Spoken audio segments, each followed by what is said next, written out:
everyone, so my thematic unit is on the solar system. So to start off, I went ahead and decided I was going to do a reader's theater. So I have a few things here just as materials that you'll need for the lesson plan. You can see here I have all the cutouts of planets, including the sun and the earth over here. So we'll need those later, including a hole punch as well. There'll be strings for each of the planets as well, which I'll show later. And then obviously at the very end, we're going to need the actual play.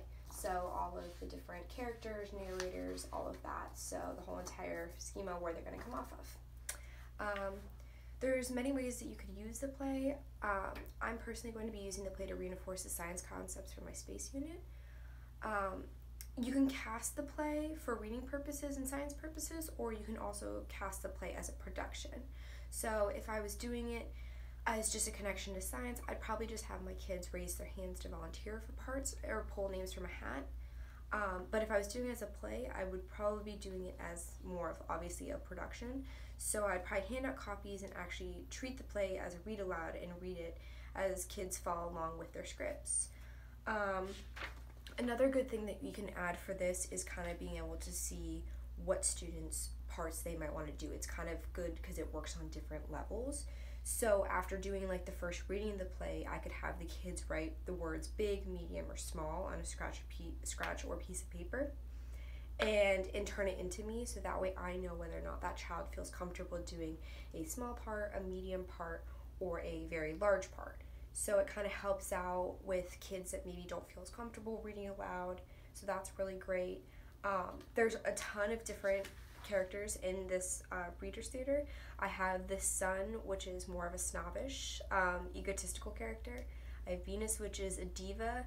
Pluto, which is technically not a planet anymore, but it does come into play with the reader's theater to just kind of make it more of a funny aspect of it, and he's a feisty dwarf planet.